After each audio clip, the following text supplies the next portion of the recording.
We're in Novi for the 2025 Michigan Summer Backgammon Championships, and it's time to throw some dice. All right, I'm going to show the tournament hall getting busy here. Starting to fill up. There's 70 people. Oh my. In my division, the intermediate division. My division. It's been a bit since I've competed in a tournament, so the nerves are on high alert, but I'm not going to let that stop me from having fun.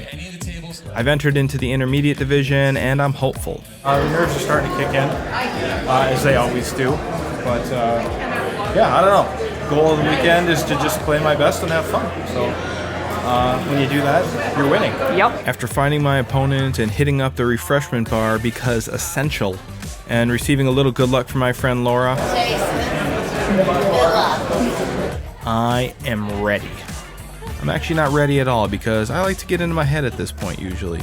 But a little reminder to myself that I'm here to have fun usually helps with this. And now that all the niceties have been set aside, we're locked in and it's time to set our lasers from stun to kill. Okay, maybe I've been watching a little bit too much Toy Story with my kids. Let's still be nice. Yep, definitely nice. For orientation's sake, I'm playing the white checkers and I'm bearing off to the left side of the screen. So, join me in my dark basement as we go over some fun positions here.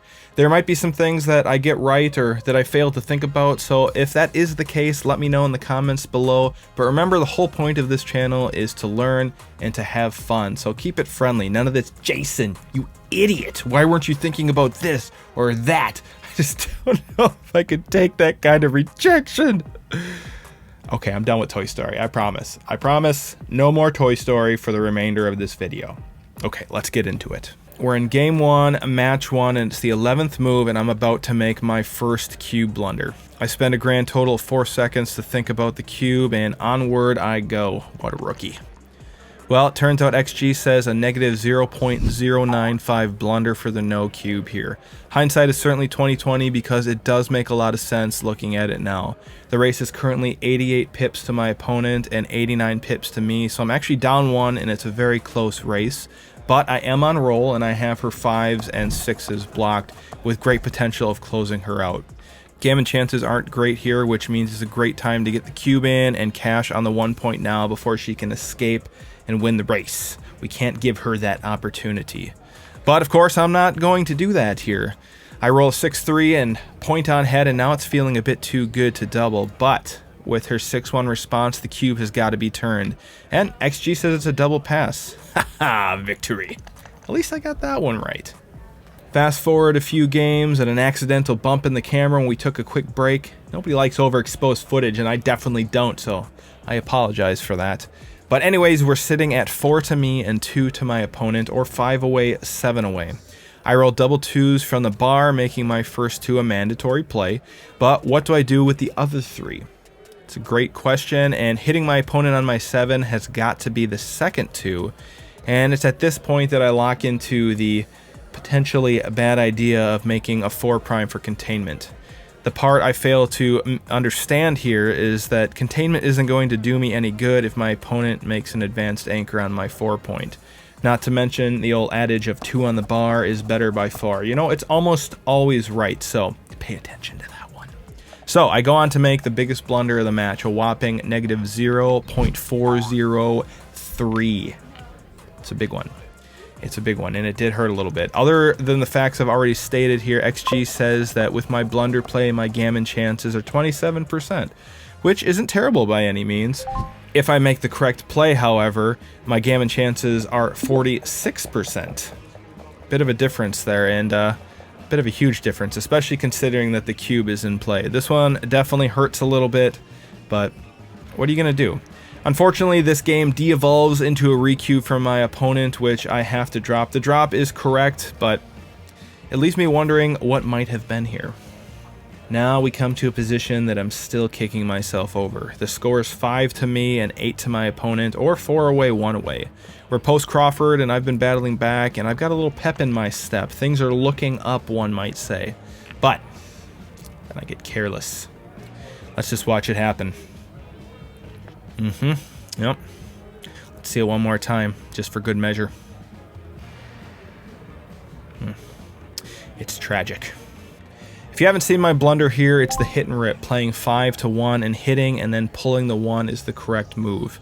Now, I could chalk this up to first match nerves, the grind, or really any number of things, but sometimes the truth is that in the bear-off, I play way too fast, and it bit me here. This was a negative 0.297 blunder, which isn't a small blunder in any way. My gammon chances go down a full 13%, and considering the cubes in play, a gammon here would win me the match.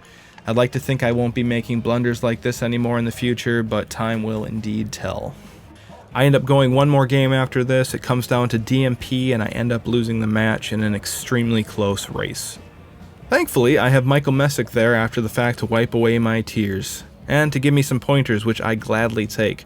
For any of you unfamiliar with Michael, him and his wife April run the Viking Classic tournament in the Twin Cities over Labor Day. It's a great tournament, and they have some of my favorite trophies as well. Definitely worth checking out. But that's the beauty of going to tournaments like this. The feedback that you get is really totally priceless. Just finished my first match. Wasn't able to hang on. It was an epic match. Everything you could want in a backgammon game. Just back and forth cubes. Just big races. Gammons that were just so close and then didn't happen. There's quite a few positions that I had to mark actually because I wasn't sure. Obviously that always comes up in tournaments, but so a loss on the first one, but I feel like I played okay. I don't know. Now watch, it'll be absolutely terrible. But it's always good to get that first match out jitter-wise. We're playing 9-point matches, and we went to 2 away, 1 away post Crawford in the end. So it was a battle, so it's good to know that I didn't get blown out. But yeah, I'm gonna take a little break. Now I'm in the fighters bracket, which means I could still win it. It'd be a long road, but it's possible, and someone's got to do it, right? Because basically, if you keep winning, you stay in the winners bracket, and someone's got to fight their way through the fighters bracket to get to the final. So why not me? Why not me is right. That's the spirit, Jason. After a quick break and a pep talk from Bri, I'm back at it. I get matched up against a lovely fellow named Noah.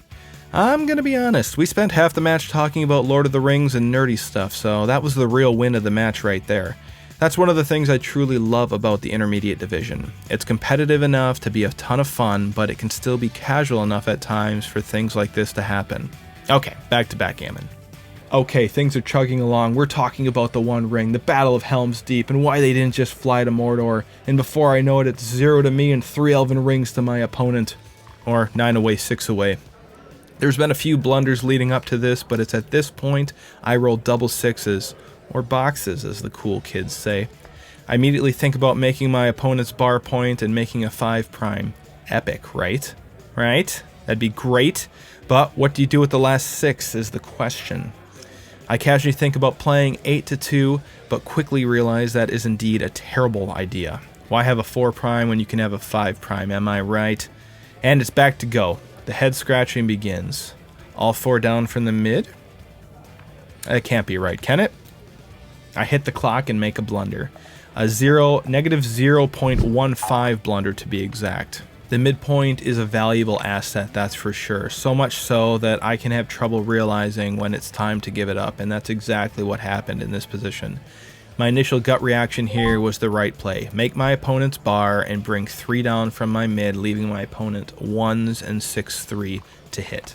This is one of those positions that after the fact, it's so easy to see. I don't know if any of you are that way out there, but you're watching a position or watching somebody else play and you're like, this is easy, why aren't they seeing this? And then you're in that same position down the road or something similar, and you have no idea what's happening. You have no idea what's going on. In fact, you don't even know how to play this game anymore. I don't know, maybe it's just me. But having my opponent's bar and leaving the mid is an easy decision, and besides, even if I do get hit here, my opponent's board really isn't all that scary anyways, so what is there to worry about? We're in game 6 and it's 4 to me and 3 to my opponent, or 5 away, 6 away. I roll a 5-3 and the hit feels fairly automatic here. And then I move from my 9 to my 4 with the 5, and I'm briefly thinking how ugly this looks. That's a really good way to try and find moves, at least I've found, is that the beautiful play is a lot of times the right play. I think I learned that from Mark Olson, actually. And, well, this isn't a beautiful play. I look at it for a second, and then I hit the clock. This was a negative 0.263 blunder, and there isn't a ton to say here. Cleaning up, at least for the most part, as well as making more blocking points, is the right play. I think if I would have spent a little more time on this one, I would have found the right one. The right play leaves one less blot, creates another blocking point, and keeps a vital checker that I wasted in my blunder position still in action.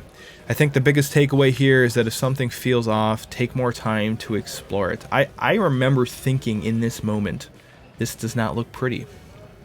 And I didn't take the time to explore if there was potentially a prettier, more beautiful play. So a great learning piece for me, and hopefully for some of you out there as well.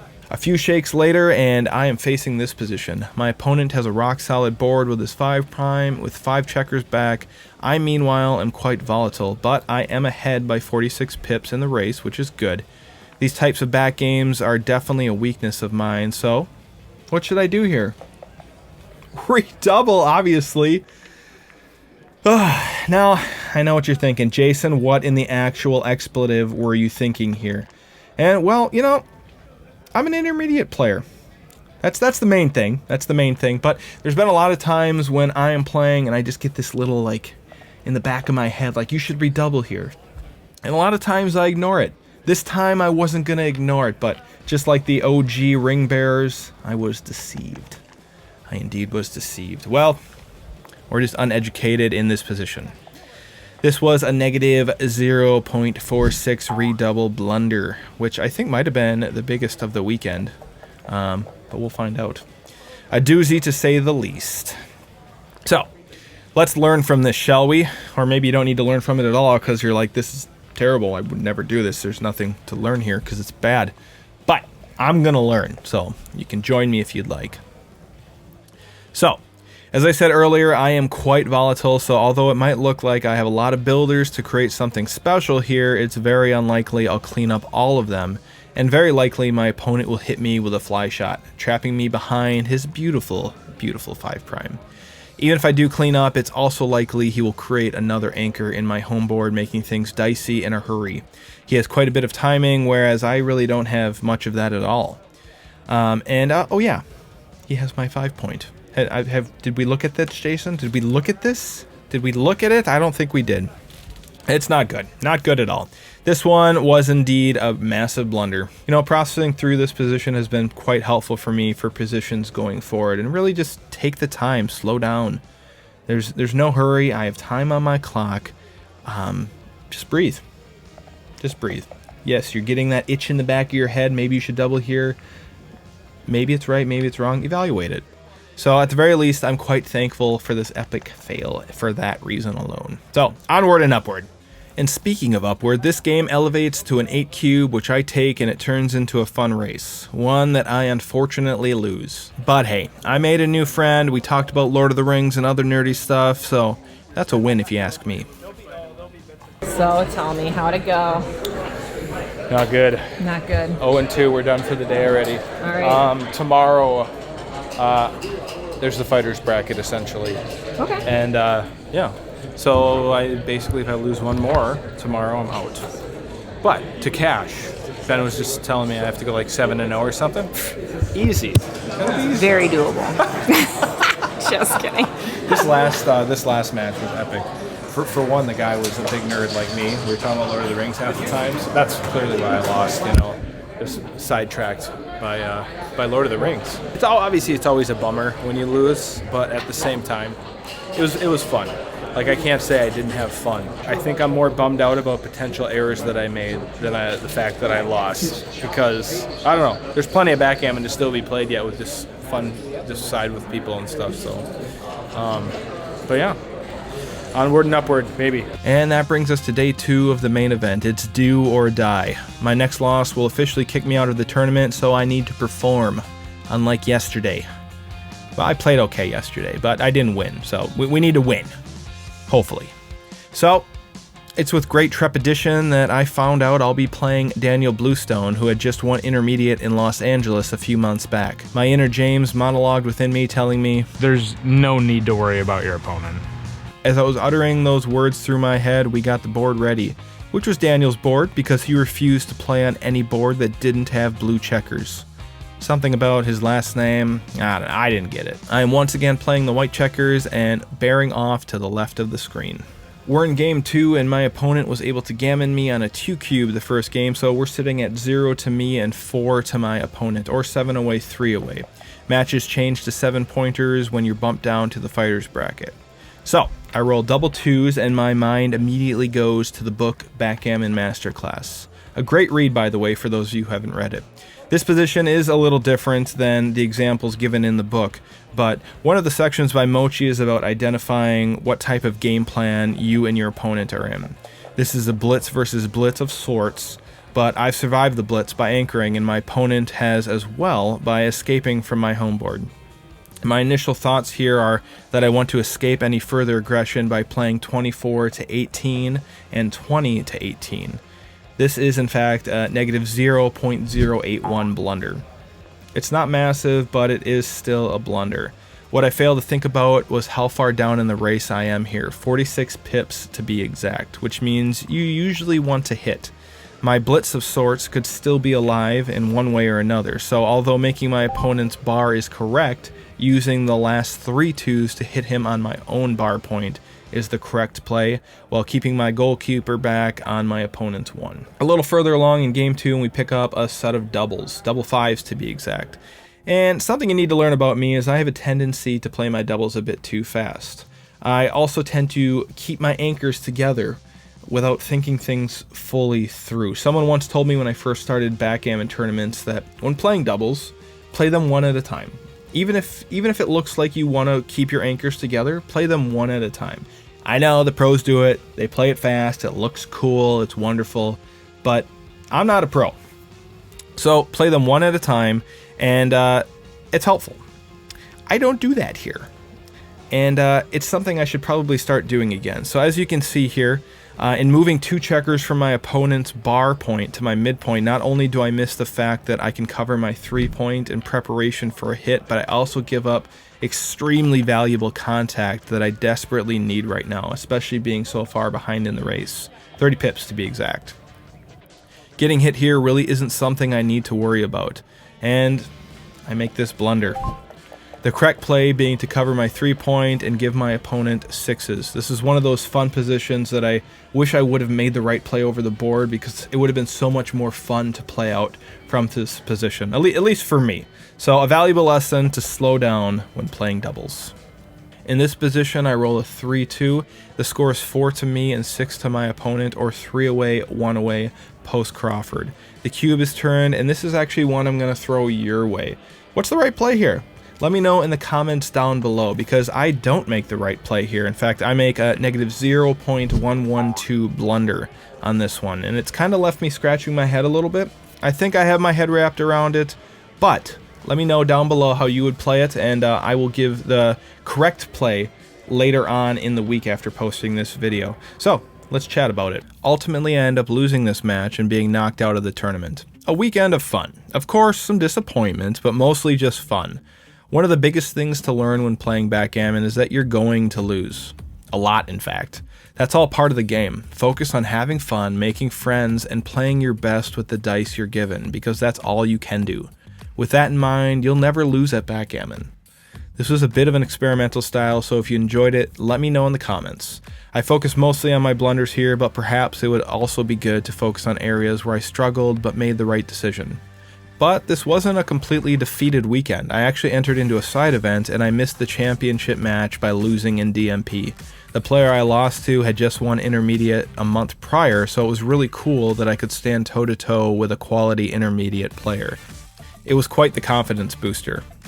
If you'd like to see more on that and this tournament in general, we'd love if you joined us on Patreon, where one of the perks are event vlogs. If you enjoyed this video, please like and subscribe, and I hope to see some of you at future tournaments. And until next time, take care.